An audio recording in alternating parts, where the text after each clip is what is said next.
lumayan jauh ya.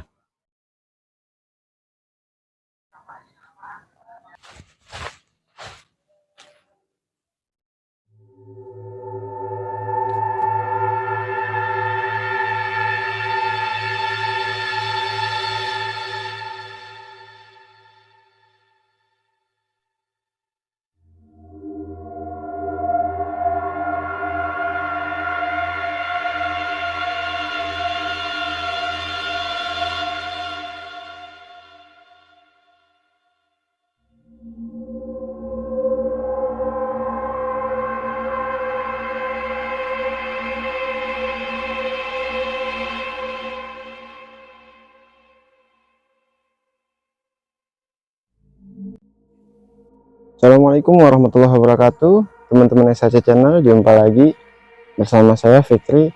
Oke teman-teman, kali ini temanya agak berbeda sedikit teman-teman ya.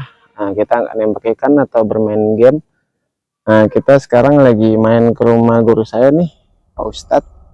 Nah, kita mau jalan-jalan, terus menjebak tabir lah.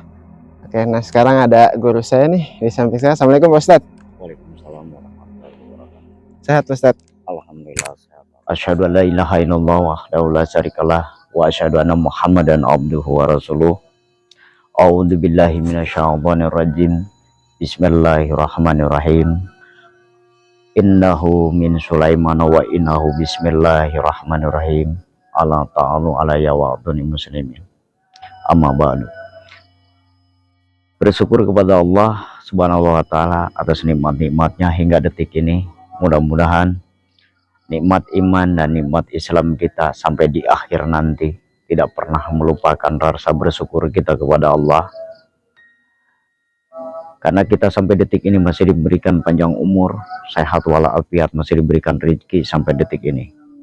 Salawat dan salam mari kita curahkan dan tumpahkan kepada junjungan alam baginda Nabi Muhammad Shallallahu Alaihi Wasallam, tidak lupa kepada keluarganya, sahabatnya, hingga sampai pada kita. Mudah-mudahan kita ada di dalamnya sampai di akhir zaman. Kira-kira kita mau ngupas misteri tentang apa nih Pak Ustadz? Ya, kalau misalnya mengupas masalah sejarah di Gunung Sindur ini, tentunya mengupas sejarah pembunuhan dulu ya. Baik Pak Ustadz. Jangan sampai detik ini masih bahasanya masih gentayangan ya, masih sering muncul ketika warga lewat jam 12, jam 1 malam ya. Sering penampakan muncul dan tiba-tiba ada seekor monyet lah dan sebagainya. Kadang-kadang muncul, tiba-tiba hilang, sering berganti ya. Dan sering warga risih juga bahwa di suatu tempat ini banyak cerita-cerita mistis ya. Gitu. Apakah potensinya sangat mengganggu Pak Ustadz? Kalau mengganggu sih enggak, cuman mungkin ya bagi orang-orang yang merasa dirinya takut, ya merasa terganggu. Kalau bagi kita yang enggak juga. Itu karena mereka juga masing-masing. Mereka hidup dengan alamnya sendiri, kita hidup dengan alam kita. Baik, gitu. Cuman hanya prasangka negatifnya manusia kan kadang-kadang mereka mengganggu kita, padahal enggak, memang hidup mereka seperti alam mereka. Seperti itu. Apakah nanti kita akan mengadakan pembersihan untuk membantu masyarakat sini yang sering diganggu Pak Ustadz? Insya Allah kalau bisa, insya Allah ada bahasanya kan, kalau dari zaman kita dulu kalau bahasanya pindahin rumah gitu. Jadi rumah mereka kita pindahkan ke tempat yang lain yang aman, jauh dari jangkauan penduduk kita. Jadi tempat ini juga auranya panas banget nih badan saya Pak Ustadz. Apakah Pak Ustadz melihat ada tanda-tanda atau mendeteksi atau ada makhluknya atau ada energi? Energi negatif itu hawanya kan negatif dari makhluk tersebut dengan kita itu beda. Iya Pak Ustadz. Mereka hidup di api, nah kita hidup dengan normal dari air, api, tanah dan sebagainya. Dan mereka itu hidup di api, jelas berbentrokan dengan hawa negatif dengan positifnya kita. Jadi setiap detik kita melangkah kemanapun ada makhluk tersebut pasti merasa diri kita itu panas. Seperti itu. Jadi berlawanan. Cuman kalau kita merasa nggak ganggu mereka, mereka pun tidak akan mengganggu. Tidak akan mengganggu. Iya. Tadi perjalanan ke sini saya sempat melihat sekelebetan cahaya. Apakah itu berbentuk pusaka atau hanya penampakan saja dari sosok makhluk astral itu Ustadz?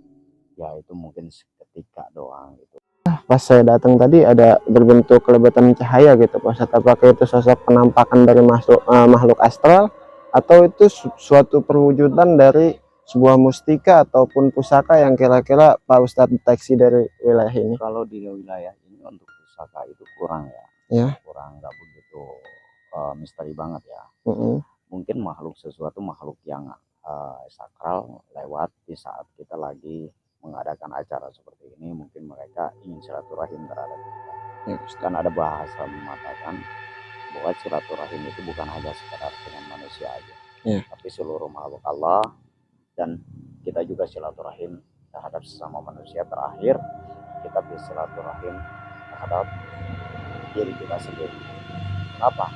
Silaturahim dengan diri kita agar kita saling mengenal siapa diri kita dan siapa mereka. Ternyata kalau kita pikirkan dengan pikiran yang jernih, mereka pun sama ciptaan Allah, kita pun sama ciptaan Allah. Ini. Ada lagi Pak Ustadz, sejenis kayak misalkan batu, cincin, keris dan lain sebagainya. Itu kan adalah sebuah benda, tentunya benda itu buatan manusia ya. Gimana prosesnya dia kok bisa melebur masuk ke alam gaib gitu Pak Ustadz? Sebetulnya yang bisa kayak zaman-zaman dulu ya, membuat keris, pedang dan sebagainya, cara mengisinya kodam dan sebagainya itu dengan doa, dengan ilmu. Tapi bukan berarti ya pedang itu sakti ataupun golok itu sakti atau keris itu sakti. Tetap maha sakti itu Allah dan kodam itu makhluk. Jadi mereka itu menggunakan ritual memasukkan makhluk ke dalam benda tersebut untuk jadikan senjata. Seperti itu. Bukan berarti barang itu sakti. Namanya barang bentuk seperti golok, keris dan sebagainya itu benda mati, bukan sakti. Manusia itu hanya sebagian ya, enggak semua. Kalau bahasa orang-orang sakti dulu seperti sesepuh kita itu namanya sukma, dan jiwanya itu beliau masuk ke alam goib, ke alam sakral, tapi raganya di rumah ataupun di tempat tirakatnya beliau itu Allahu alam. Mereka yang memiliki, dan artinya pemberian dari Allah itu sebagai karomah ya, bukan manusianya sendiri yang memiliki segalanya. Antara yang tilem ataupun bahasanya moksai ataupun bahasanya apalagi, itu urusan Allah dan bukan urusan kita. Masalah beliau ataupun siapapun mereka, antara dia masuk ke alam gaib itu urusan mereka. Yang pada intinya yang saya mengetahui, semua atas dasar karena izin Allah ya. Tanpa izin Allah itu nggak ada satupun manusia yang bisa nembus kemanapun. Jangankan kita masuk ke alam gaib, kita sendiri aja untuk melangkahkan kaki ini, menggerakkan kaki ini ataupun melangkah kemanapun tanpa izin Allah, kita nggak bisa apa-apa. Berarti wala haula wala quwata illa billahi aliyil azim. Dan karena kita nggak punya daya dan kekuatan, semua atas kehendak Allah gitu. Jadi kalau kita terlalu percaya dengan manusia masuk ke alam gaib begini, nah pertanyaannya, jangankan masuk ke alam gaib, untuk alam nyata aja kita masih bingung untuk ketemu orang, apalagi ke alam gaib segitu banyaknya isinya gitu. Bagaimana cara dia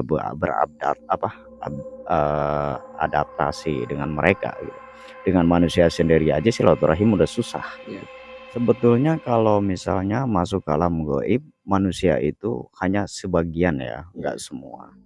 Kalau bahasa orang-orang sakti dulu seperti sesepuh kita itu namanya sukma, dan jiwanya itu beliau masuk ke alam gaib, ke alam sakral, tapi raganya di rumah ataupun di tempat tirakatnya beliau itu Allahu alam. Mereka yang memiliki, dan artinya pemberian dari Allah itu sebagai karomah ya, bukan manusianya sendiri yang memiliki segalanya.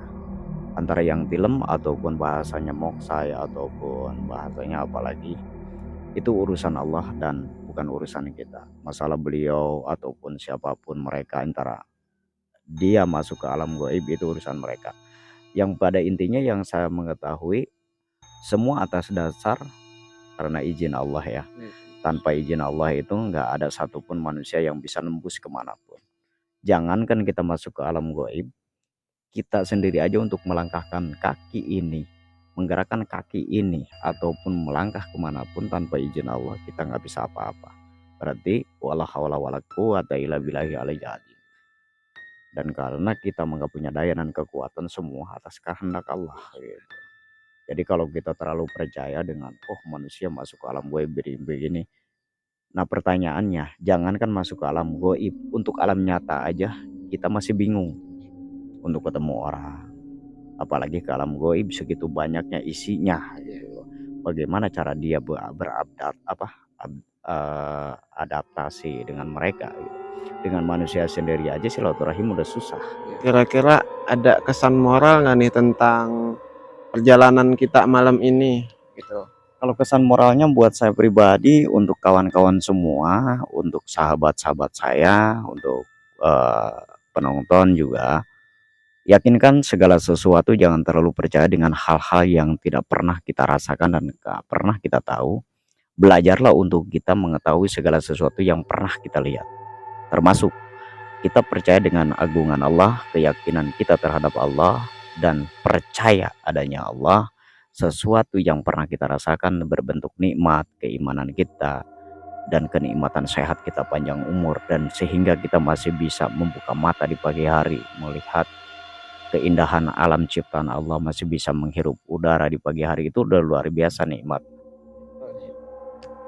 Baik teman-teman, saya rasa penelusuran kali ini saya sudahi dulu. Semoga dari tayangan ini ada yang kita ambil hikmahnya ya teman-teman ya. Oke teman-teman, saya SAC Channel undur diri. Assalamualaikum warahmatullahi wabarakatuh.